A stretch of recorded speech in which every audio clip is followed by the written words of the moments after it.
Recording in progress. This meeting is being recorded. Thank you. Yeah, that Linny. woman, the creepy voice lady, is back. So, I missed you, creepy voice lady. this is not a formally structured thing. This is a bunch of people having a potentially off the rails conversation. So, Cool. but Yeah. we'll try to be reasonably structured and start off with the obvious thing, which is hey, who are we? Dun, Hey, dun, Who dun. are we? So we don't have a name for this podcast yet. We don't have an intro song for this podcast, although I have Something about movies. ideas for that. We don't even know if it's actually ever gonna be heard by anybody other than us. And also, Potentially a podcast. have no consonants, and so I'm gonna say again, we don't even know if this is gonna be heard by anyone other than us because there were no consonants in it the first time I said it. But anyway, hi. Hello. Hello. I am Noelle. Hey. And if you are listening to this, chances are you are listening to it via my YouTube channel, which is youtube.com/EnScenic. That's E-N as in Nancy, S-C-E-N as in Nancy again. I-C. It's my initials all strung together into a fake word. If you're not listening to it, then you're not hearing me say any of this, so it doesn't matter. Anyway, this was my idea, and it's my spreadsheet of movies, which we'll talk about in a second. And so I get to talk first, and also I'm a control freak, so I'm going to organize everything and say, hey, Linny, you should introduce yourself. Well, hi there. I'm Linny, and I'm not a control freak. Oh, that's a lie. Okay, I'm not a control freak when it comes to running this podcast. Ta-da! Good job. Good job. Nice recovery. And then we'll eeny meeny miny mo catch a tiger by its toe. You are not it. Hey, California, chime in and introduce yourself. Like, hello, I'm California. Personification of California. Yeah. Surf's up, dude. Surf's up, bro. Let's get some za. Brosif. Can you Oh my talk God. like that the entire time? I Please can attempt to, but like I tell the people on my OnlyFans, not for free. Gotcha. Yeah, I am Andsleep, also not a control freak, kind of the opposite. And I am currently looking after a dog. So if any point in this recording you hear me start yelling, quiet, quiet, it's not at you guys. What's the dog's name? Oh wait, you might not want to share that. Yeah, it is. Make up Puppy. a pseudonym for the dog. Make up a fake dog name. His code name is the Albatross. Yeah, because Yes. nobody's Very ever good. used that before. Yes. And what's the password? It's 1, 2, 3, 4, 5. It's Exclamation point. It's password Terrible. capital P 1, 2, 3, 4, 5. There was a movie joke there that Yeah, but to Spaceballs. and Canada, how are you doing today? Hey, I'm Canada, eh? Oh, what's going on, guys? Yeah, hosers. What are you I talking didn't get a about? regional introduction. I can't. It didn't occur It's not to even me. a real Canadian accent. This is Hold all on. fake. It didn't occur to me to do it, and so we can backtrack and I can say, No, it's "Hey, fine. no, I want to Leave it hear in. from." Well, no. I want to say I want to hear from the South. Then, see, and now you're on the spot. Hey, y'all. I'm so glad to be here today. Now, does everybody have their Bibles out? We got to start with prayer. Oh, God. Which one, King? Which You're one, welcome. King James? I have so many Bibles in front of me. Of course you do. Of course you do. Yeah. I'm currently in a So hotel Canada. room. I'm originally from the Pacific Northwest, where everyone talks as if they're doing the news or is on a podcast. So I don't have to do a fancy regional thing. Bum bum bum. Is there I like could a do two. So I stereotypical? could do a fake French accent if you wanted. It would I be mean, you somewhat could accurate. do a real French. I can't actually. I've like sort of trained myself out of it. Anyway, Ah. hi, I'm Double Grinch, a freak, not a control freak. We forgot to do that part. Bringing us back on track. There is no track. Thank you. Yeah, I where think, we are going, we don't need rails. I think somebody was gonna ask me if there was a sort of regional Pacific Northwest thing. Yeah, or like a And persona. not so much. Just being really chill. I mean, I bet that if I had three people standing in front of me and one of them was from and one of them was from Oregon or Washington and the other two were just sort of newscasters, I could probably tell the difference, but I wouldn't be able to tell you why. Having lived a bunch of different places, I can tell you that a little bit of Colorado has snuck in to how I talk. Because I tend to say fur instead of for, which I despise. I hate that I do that. And my grandmother, and this is a real Washington thing that came with people who moved into the Washington area from the Midwest. A lot of people in Washington still say wash instead of wash. So you wash the I've heard clothes, of you live in that. Washington state. And even though she actually grew up in a very small town in Oregon, Tillamook, Oregon, where the cheese is made, All the cheese? just the Tillamook cheese. She That makes brought sense. that weird pronunciation with her because of her parents. Oh. There's a little bit of nerdiness that you didn't know you were gonna I thought you were going to say there's a little bit of nerdiness in each of us, I which mean, that is also is accurate. also very, very true. So, why are we here today? The reason we are here today is because I'm a hoarder. But I'm the best kind of hoarder. I hoard digital media.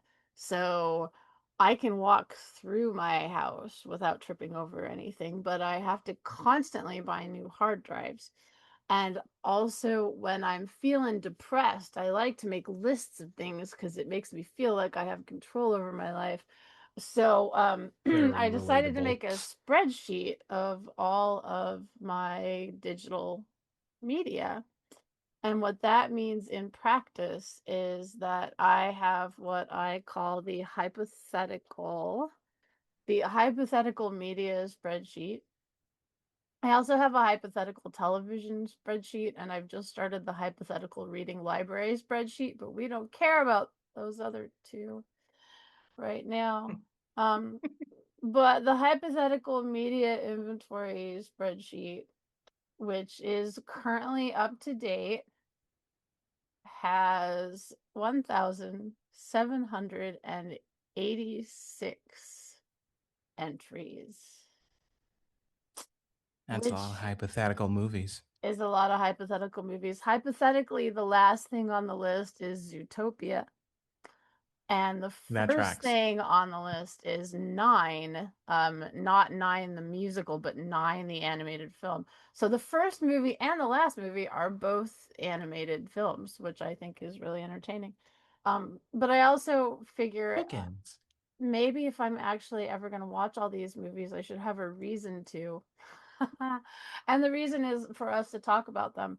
So I randomly chose, using a random number chooser, a movie for us all to talk about, and the movie that came up was The Birdcage, which was made in 1996 and is unfortunately extremely, there's cussing in this conversation, extremely fucking topical for current events I in love that you caught yourself just before the first F-bomb. Just like, Oh, oh, no, quick no, content no. Here it warning. comes. Yeah, there will I love be that. cussing. It's probably important that we also note some age differences. of the people in this call That is because true. in 1996, when the Birdcage came out, I was 24 years old. I was 10. Yeah, I was 10 too. I was 8. So what we've learned here is that I have no friends of my own age. That is not true. Aw. No, what we've learned here is We're all that very mature. movies are universal, and that once Yeah. you get to a Or certain that. age, it doesn't matter how old you are, Exactly. because the older you get, the less important it is that you have shared experiences in your formative years, right?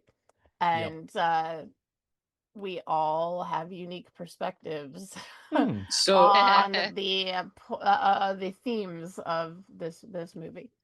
I have I think one, at least at like anecdotally, exception that I think might prove the rule to that, which is that I've had like a really hard time getting anybody to watch or enjoy the movie, like the original Star Wars, if they're like over 25 the first time they see it. You ever meet somebody who's never seen the original Star Hmm. Wars and you show it to them and they're not like, I It's knew because it's kind of a kid somebody movie. who had never seen the original Star Wars when I was 12. hmm, Like, I had contemporaries that had not seen the original Star Wars, which, what a waste. What yeah, I a mean, I had waste. contemporaries at film school who had never seen the original Star Wars, and I remember getting one to try to. I watched it with her. She was like, "Oh, this is really corny," and like everybody's in, a rubber mask, and I was like, "That's kind of the charm of it. You just kind of have to lean into the corniness." Horny. Yeah, that's not an age thing. It's more of a not having a tolerance for It's an age joy. thing. Oh, okay, not having a Joy. tolerance for joy. No, what I'm gonna say here is that I think there's a dip. Like, if you see it as a kid, you get it. And if you see it like when you've realized that, life doesn't have to be so serious, you might get it also. But if you're in that in between thing of like, Yeah, no, I only like serious movies about serious things, then you're gonna yeah, watch Star Wars and gonna be like, this is not cinema. yes. Like And put now on I kind of Jean-Luc want to talk about Star Godard. Wars instead. I mean, I'm Yeah. not down. the first of many tangents, dear viewers. Maybe we should just Listeners? call it the Bait and Switch podcast. Yeah, Yes, it would be really actually- funny Do if the it's we whole actually did Star word that. Wars. for that. Every No. episode we say I we're going to watched talk the about a film. movie. I was gonna say DG went out of their way to watch the movie The Birdcage, so we should talk about The Birdcage. And I'm And sure so I Star went out of my Wars- way by planning poorly. Yeah, so But Star yes, I Wars did. will come up eventually, or maybe we'll do a special just talk about Star Wars. Ooh. Yeah. I think Andsleep pointed out or referenced film school, so let's also talk about why we think we're qualified to talk about movies in general. The obvious qualification on my part is that I ran a video store in the 90s. No. Wow. I That's did pretty not know cool. that about you. Oh yeah. I ran a video store in beautiful Indian Wells, California, which is just outside of Palm Springs. So you and Tarantino are basically the same person. Uh, Yeah. Yeah, No. who every also fiber of worked in my a video store. being just cringed so hard. I'm surprised the Earth did not shift in its rotation. Please For real though. never compare me to Quentin Tarantino ever again. Oh, I mean, because I like his regret work. it. Well, and we can talk about that sometime in the future. Oh wait, except there's only one Tarantino film on my spreadsheet, pretty sure. So someday we'll talk about Reservoir Dogs, and then we'll be done. Oh. Mm. A decent choice. Yeah. But Decent. that's not what we're talking about. Andsleep right has now. opinions. Yeah. So Andsleep went to film school, in case we didn't catch that. Yeah. I should clarify that I don't feel like I'm qualified to talk about almost anything, but I'm pretty good Oh, me neither. at like ad-libbing. You're really good at bullshitting, and a lot of I did not go to film school, but I did get A's in the two introduction to film classes that I took at the University of Oregon in 1990, which it was actually Oh. notoriously difficult to get good grades in that class because the professor was, A what's a good lovely word? individual. The first day of class, he looked out at all of us and said, "You are going to want to buy the lecture notes because there's no way any of you are going to be able to keep up with me." Oh no. Ooh. Nice of them Challenge to say. accepted. I did not buy the lecture notes. But it turns out when you're talking about movies in the context of in the context of associating them with life and society, and doing the film school thing, if you can bullshit hard enough, you can say almost anything you want. Yeah. That's my That's the key to every essay. Yeah. Oh, See, I kids know. these days with the AIs and the GPTs, they don't understand the value of bullshitting. The art of the bullshit, I think, is going to be one of the first things that is truly lost because of people relying on things like ChatGPT and Grammarly. God, don't get me started on Grammarly. But anyway, we're talking about the Birdcage. I did The say this could go off the Birdcage. rails. DG, why are you qualified to talk about things?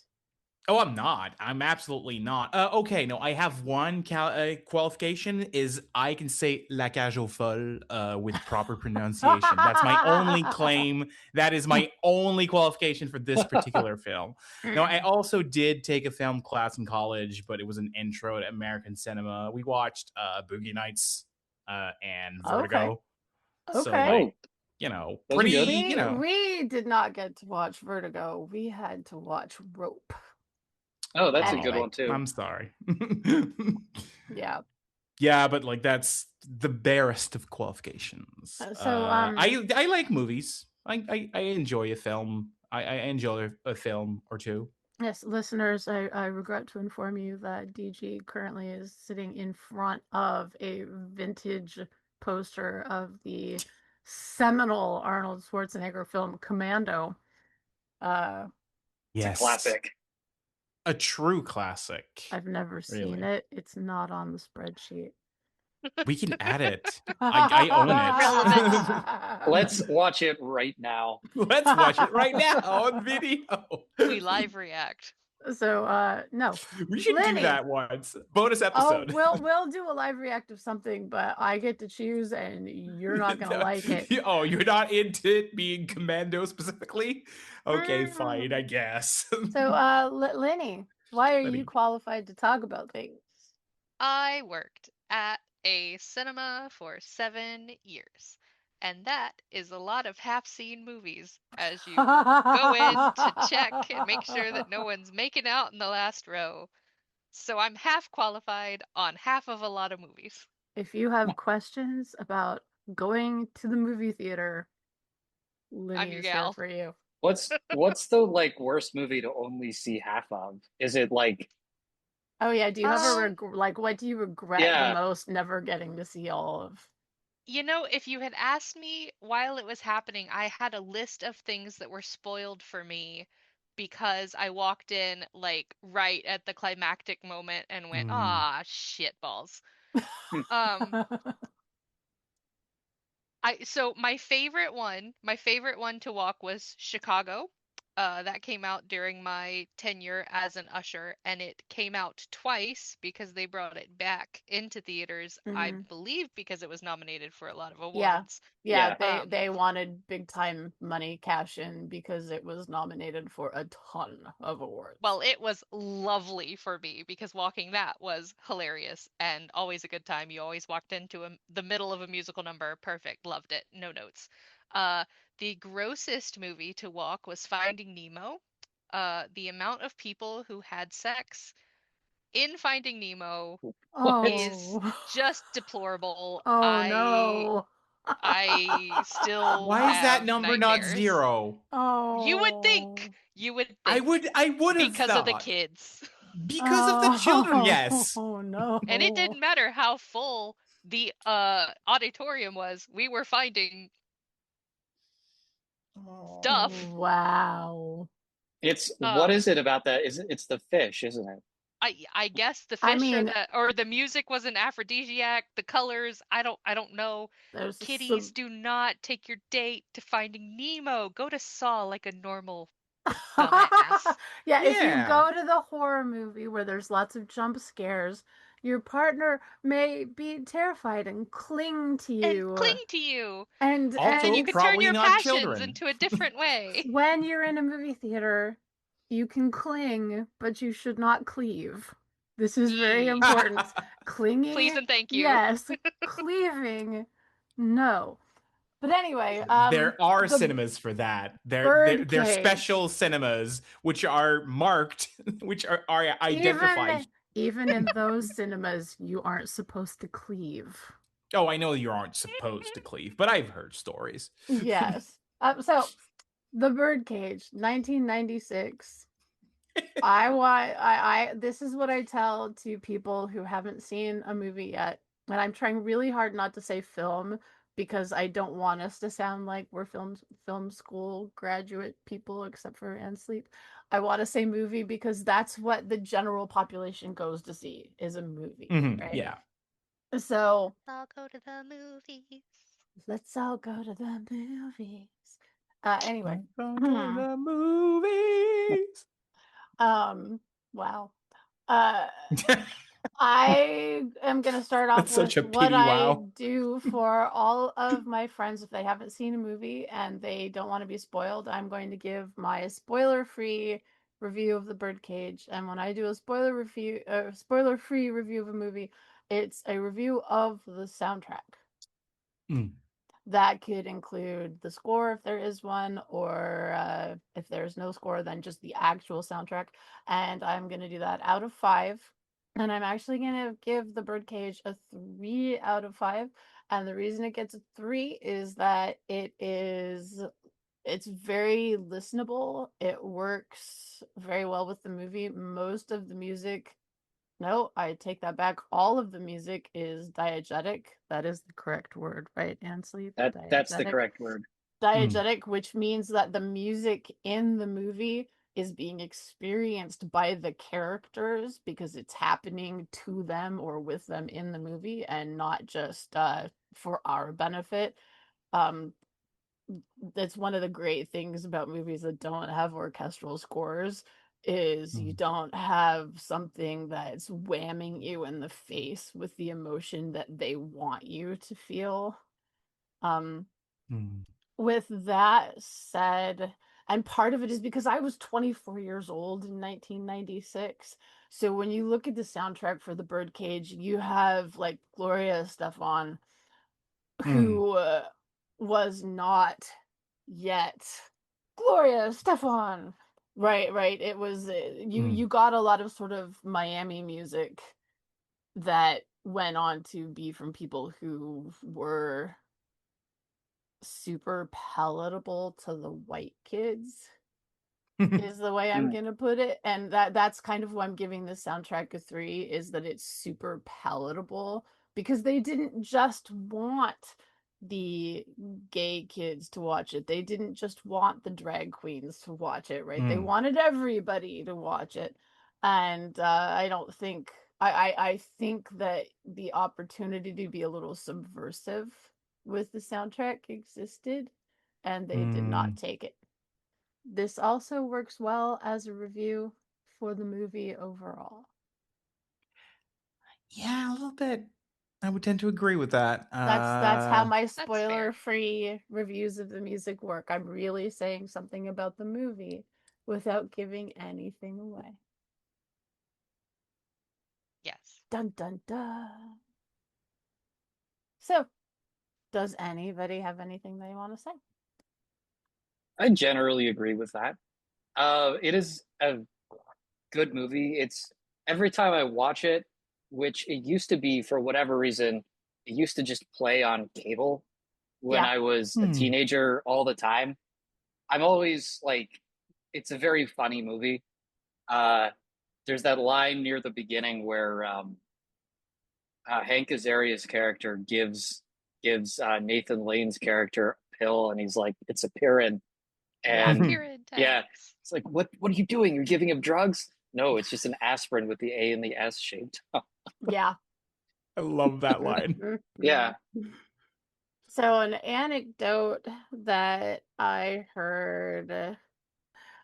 So Hank Azaria, and see that. So I'm just gonna run down the cast real Yeah, quickly pretty cool cast, because honestly. let's all try to remember that 1996 was such a long time ago.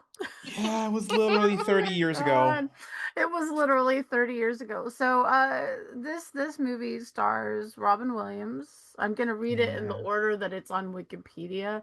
So this is probably, and I don't remember, even though I did just watch it last week, it's probably the way they're listed on the actual credits of the movie as well. So Robin Williams, Gene Hackman, Nathan Lane, Diane Wiest, Hank Azaria, Christine Baranski, Dan Futterman, and Callista Flockhart are the main leads of this movie. And what's hilarious about that to me is every single one of those people, except for Dan Futterman, has gone on to either continue being a really big name until they passed away, or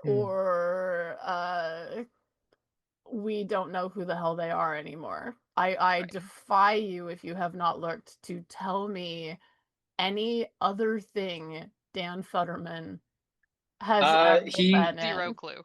He still is active as a producer and That's not screenwriter, what I'm and asking you. I know that. Okay, I can't name them off the top of my head, but there were two. He wrote two movies within the last 5 years that were like a really big deal. You are proving my point. Yeah, Yeah. I can't name them, and I as a writer, I feel terrible that I'm like, like writers aren't famous. Yes. Yeah. So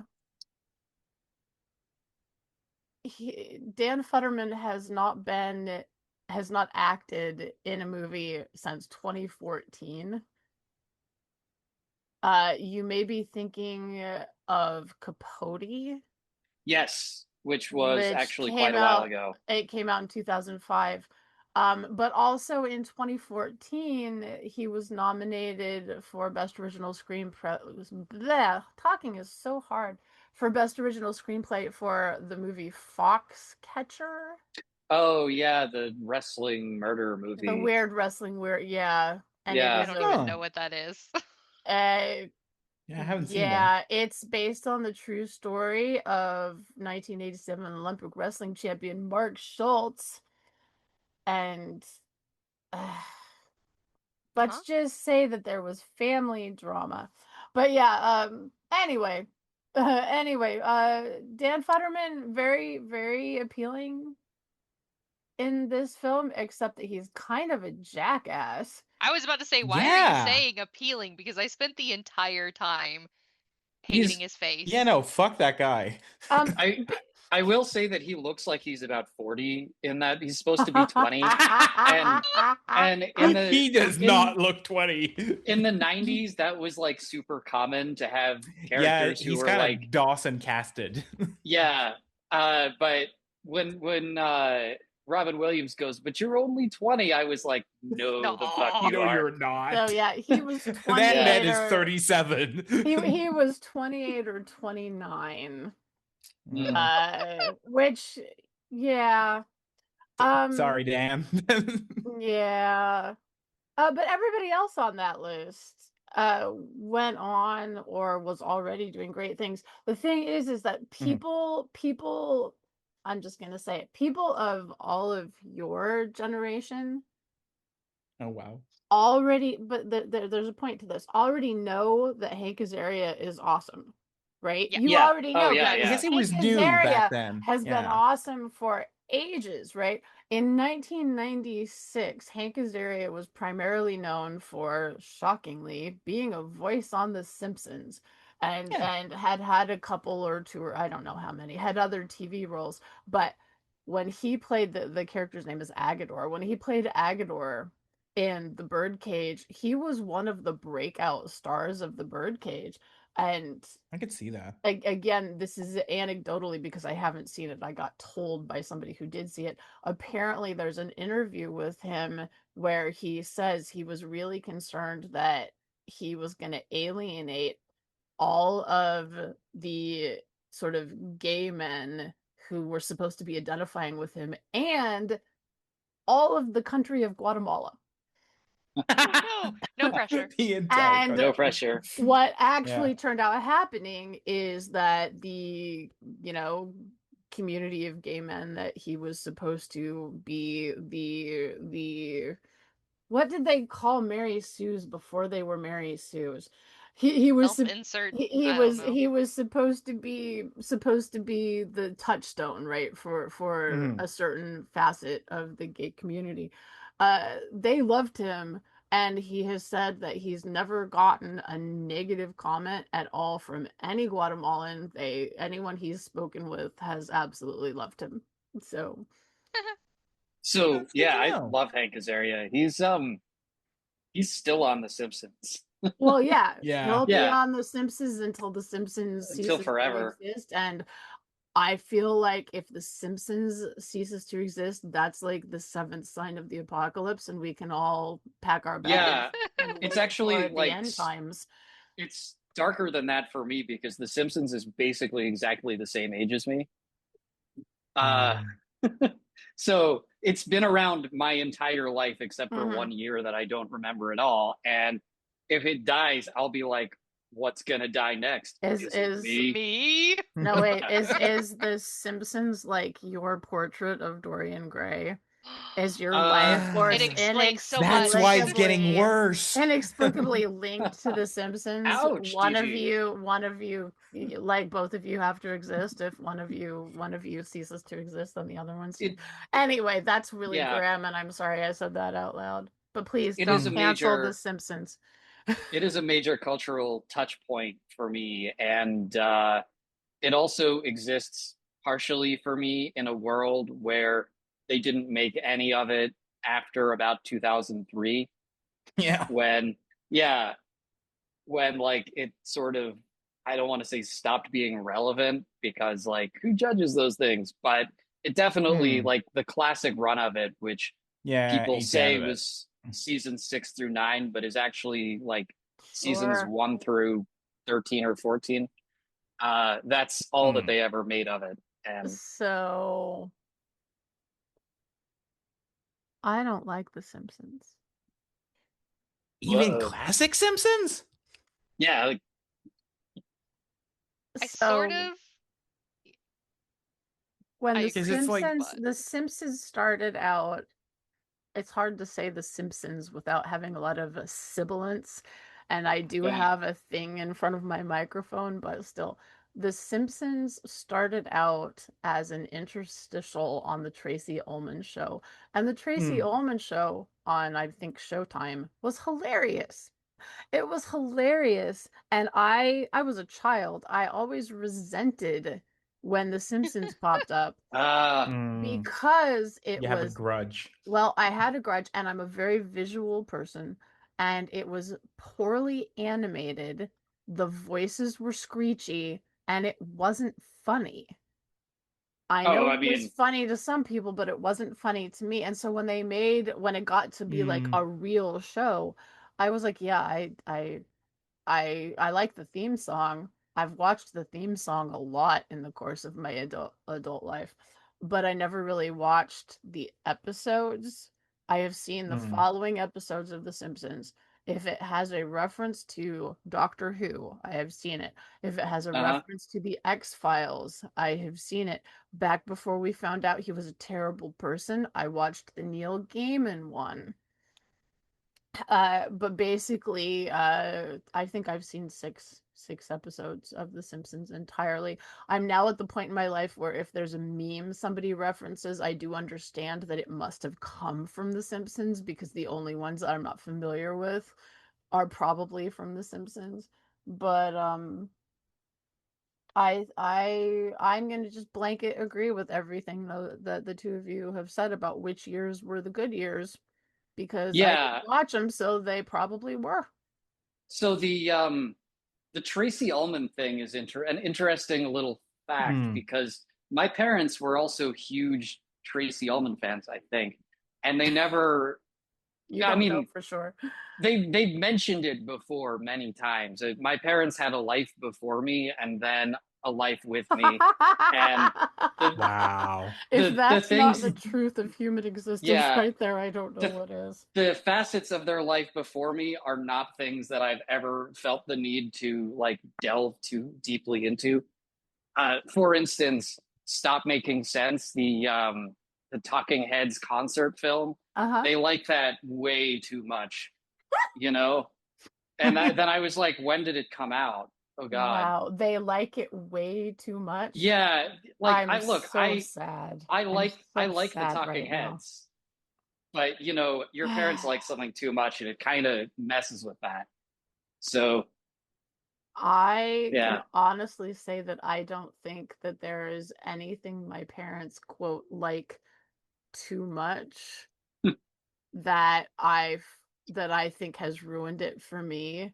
By which I mean, I think Stop Making Sense is fantastic, and I'm sorry that your parents' good taste hasn't rubbed off I on you.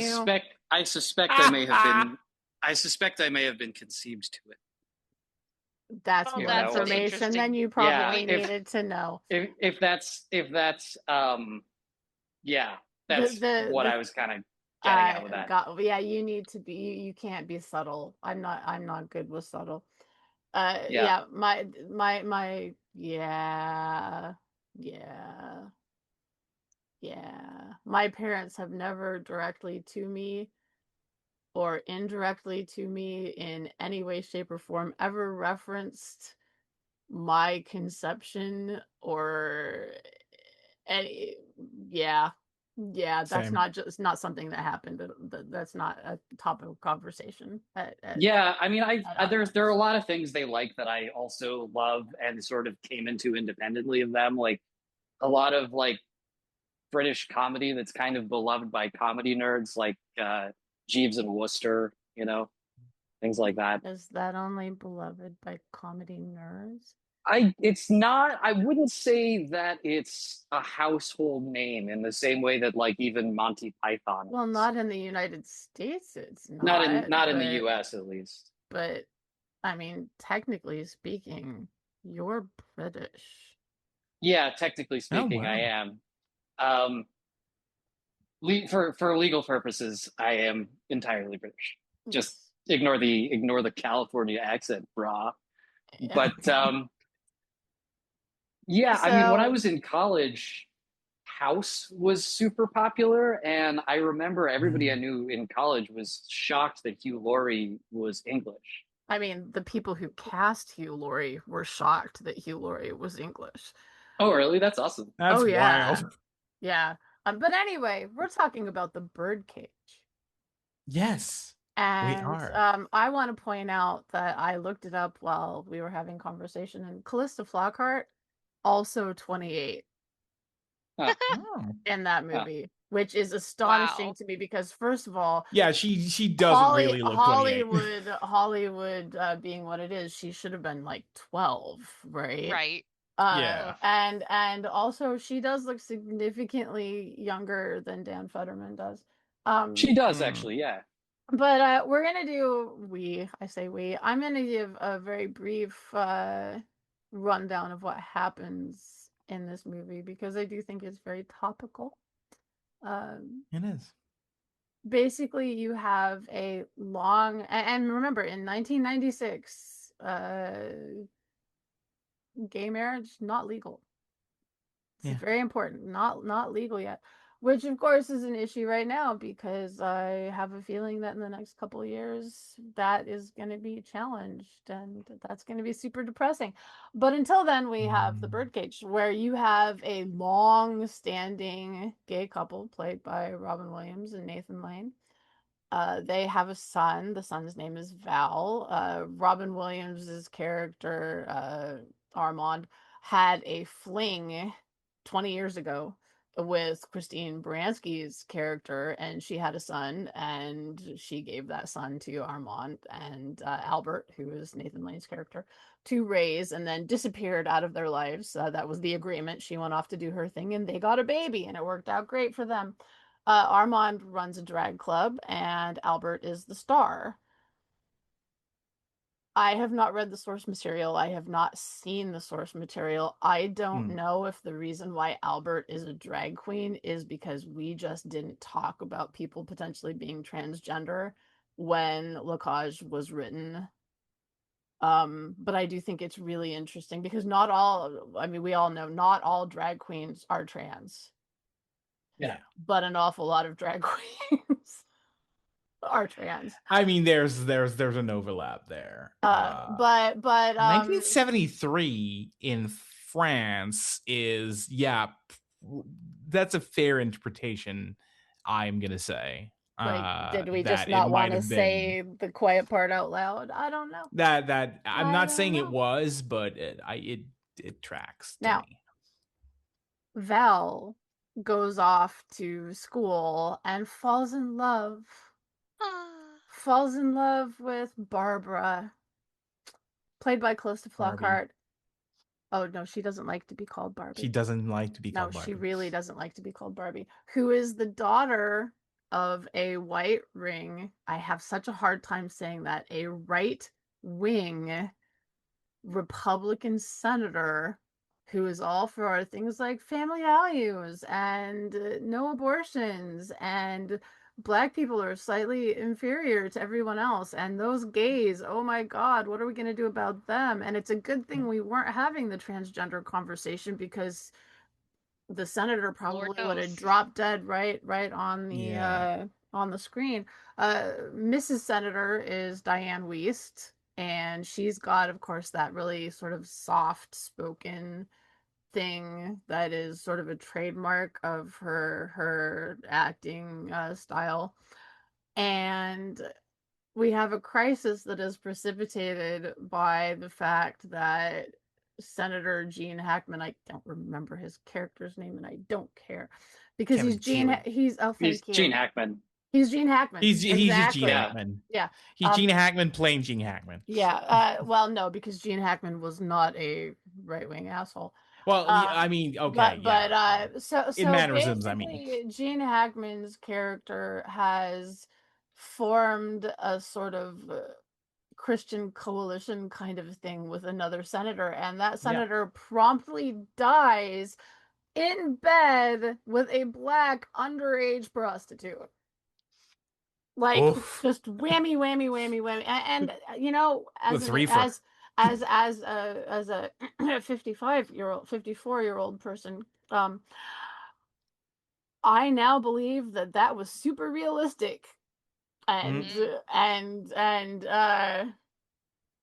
yeah. Fun fact: the underage Black prostitute is shown briefly on a television screen and is played by the woman who went on to play the girlfriend Angela of Will Friedel's character on Boy Meets World. Oh. Wait, was Angela his girlfriend, or was she the other guy's girlfriend? It doesn't matter. It doesn't. No, it wasn't. It wasn't Will Friedel's character. It was the other guy, Ryder Strong's character. But anyway, the point is that now there's a big, propaganda crisis, and the paparazzi are there, and they're trapped in their house, and in the middle of all this, poor Barbara is like, "Oh, by the way, I met a boy. I'm getting married, yeah, he comes from a really traditional background, and his dad's The cultural attaché to Greece. Yeah, that's what he does. But they live in Florida. But they live like right around the corner from Jeb Bush, so it's okay. And his mom is a just this long parade of I have to tell a bunch of lies to my Lies. parents because otherwise they will disown me. Not that that's a realistic thing that happens in fundamentalist Christian households anyway. Alienating the fundamentalists is my job. In the middle of all this, Val has told Armand that he's getting married, and Armand is just like, holy shit. No, this can't possibly be happening. You're getting married to a What a girl? terrible idea. What? No, this is but because they have a loving relationship, Val talks Armand through it, and they're gonna get married and it's gonna be great. And then because again, loving supportive family until we have a heel turn, we'll get to that in a second. Val is like, oh yeah, by the way, she's the daughter of a horrible fundamentalist senator, and it's going to go really, really badly if they know the truth about you. So, hey, can you just pretend to be something you're not and flip flop everything in our life when you have an opportunity to meet these parents, and then you can go back to normal when they're gone, everything will be great. And the reason this is necessary is because Senator TEELEY's wife, played by Diane Wiest, is like, I know how we can solve this whole terrible paparazzi problem. I know what we can do to make you look good and be all for family values again. Let's take our daughter's wedding, the daughter that we didn't really want to get married because she's only 20, 5 minutes ago. 18. Let's make, oh, she's 18. Sorry. Yes. Val is 20. Barbara is 18. Let's make a public spectacle out of our only child and make sure the whole world is watching her get married to take the heat off of you. And the senator is like desperate and is like, okay, cool. And so they get in the limo and they drive to South Beach, Florida. What could go wrong? Everything What could go wrong? wrong. Of course, what can go I mean, it wrong is a farce, so that it is a everything. farce. What can really go wrong is that Armand is sort of okay at pretending to be a straight guy. Yeah, he's actually Albert decent. Albert is not. Oh, needs a Albert, lot of and coaching. this is why I started going, was this just them saying Albert is actually trans, but we can't say that because it's 1996? Because Albert is a woman. Less convinced of that interpretation, but let's Yeah, put a pin in but that. I mean, Albert is so effeminate. Yeah, but he's camp gay. He's too camp effeminate gay. for a woman. Like He- he's more femme than most femmes I know. Yeah. And of course the shtick of it all is that through various timing issues and poorly passed messages, Albert, when he's done having hysterics, goes full drag as like a 1950s style Midwest matron with the bad wig, and if Barbara Bush had a much more masculine, shorter twin, sorta. And the senator is absolutely enamored with her. She says the whole all the things they that he don't make them wants like to you do hear. anymore, Mrs. Goldman. It's we don't have time to go into some of the more farcical, is that the word, farcical details? Yeah, but it's it's mistaken identity in the sense of we've obfuscated identities on so many levels. And of course the chauffeur is on the take and has been paying off the paparazzi as to the location of the senator this whole time, probably, honest to God, probably during the senator's entire career. And so while the Teeleys are trying to have a nice dinner with we're gonna call them the Goldmans because that's their name, but they're also the Colemans. It depends on which country they're in. Yeah. They've moved all of the campy, stereotypical homosexual decorations out of the home, and instead they've made it look like a monastery. And not a very comfortable so monastery. sad. They sit They at had dinner a beautiful and there's home and they ruined it. like a I 7-foot love that house. like a 7-foot Right? crucifix up on the wall, and they're eating dinner at a table and they've spread a curtain between the dining area and the only remaining sort of gay oasis in the house, which is like where their little hot tub swimming pool thing is, and there's like fake grass and twinkly lights and So Miami. the Teeleys realize that they've been tracked down and they're trapped in this apartment above a drag club, and they have to get out somehow without the world finding out, oh no, that the senator is in the company of terrible promiscuous fornicating gays? homosexuals. The gays. The gays. The gays are gonna get us. Oh no. And so of course they dress them all up in drag. As you do. And dance their way out Sister Sledges, we are family. Of as course, you do. out of As the club. one does. Which is also the opening track. Yes. Yeah. And what I like Again, about bookends. it is that, first of all, they got everybody's outfits changed really, really quickly, as far as I'm concerned.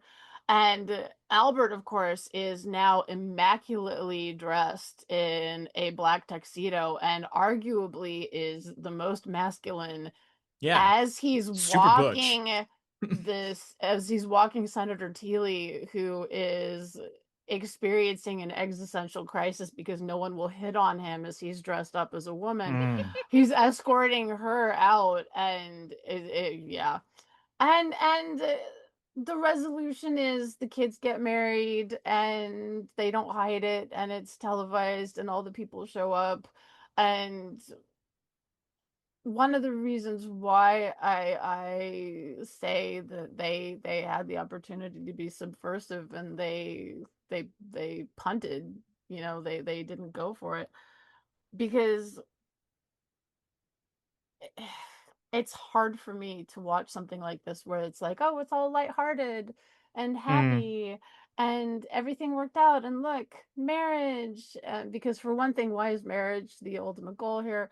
And for another thing, we know, and we kind of knew then, but we really know now, that what happens in a situation like this is not you dress the senator up in drag and everything's okay. It's people get beat up, people get killed, people get discriminated against. And we it turns currently way ugly. live in a world where we're reverting to the same mentality that this movie and the play and the musical upon which it was based were commenting on.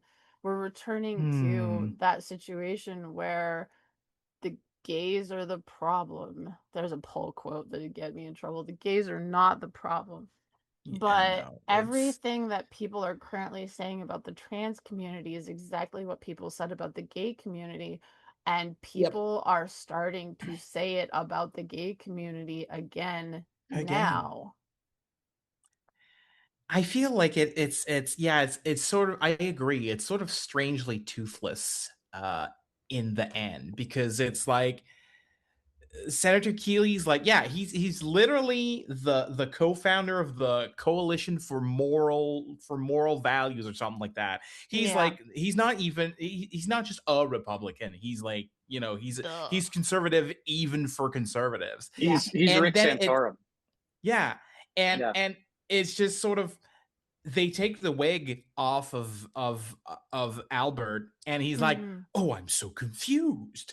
Like, there's no, like, he's like a little like, why the subtext is almost like, why did you go through all of this farce? Well, you could have told me That's not how I interpreted that part at all. No, I mean almost. I'm not saying that that's what I mean. It feels almost as harmless as that of like, oh wow, the farce is over. I am now in. He's like briefly embarrassed and not offended, or he doesn't seem like that. Consider this. Mm. That moment when Albert is de-wigged, we could say defrocked. That would be funny since they're in an apartment that looks like a monastery and he's wearing a dress. I'm not good when I try to make puns. But anyway, that that moment with the way I interpret that, and chime in anybody else if you agree, is not that the senator is like, I don't understand why you went through all this. It's that the senator literally doesn't understand that he's not looking at a woman. He's still trying to I understand that. Okay. He's having all... God, I don't like punning. He's having a come to Jesus moment where he's realizing that he can be attracted to a man, and the movie doesn't have the guts to lean into it. Yeah, it's true. I didn't quite go that far, but yeah, I wasn't saying that it's more that he should be legitimately more shocked and more he should react with more anger and more panic or fear or whatever, instead of just being like, oh, actually this changes nothing. Well, and I guess I'm into dudes now. And what I'm saying, I think he's actually in shock. I think that what we're seeing is someone who supposedly is so emotionally attacked by it that he can't actually tap into the outrage because it's too blanketed by the what the fuck is happening of it all. Yeah. And then we don't get to see when the realization actually hits because we have the time jump from sneaking out. He does have a nice moment where he just assumes that the chauffeur is going to recognize him, and they go past the chauffeur who's waiting outside, and he's like, meet us at the corner, blah blah blah, in 10 minutes, and the chauffeur is like, I know you are not for $1 million. Yeah.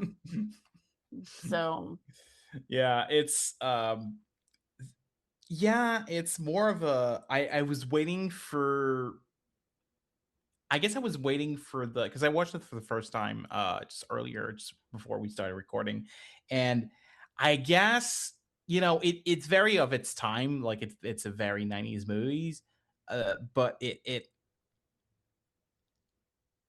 I was waiting on not necessarily like a bad end, but at least a little bit of something. And it's basically like, oh wow, the jig is up, I guess. What are we gonna do? Oh, there's a convenient problem that now the nice gay couple can solve. Oh, we're all friends now. The end. It's extremely 90s in its portrayal of let's say gay straight relations. I'm gonna term it that way, of like, oh yeah, no, it's fine, they're okay. So I'm gonna stop right here, and I'm gonna say that we're gonna continue this discussion next week. So that we can spend time talking about more of this kind of stuff. Okay. Because and I'm gonna go ahead and stop the recording right now. Recording stopped. To be continued. Please join us next week for more of It's Always Episode 1.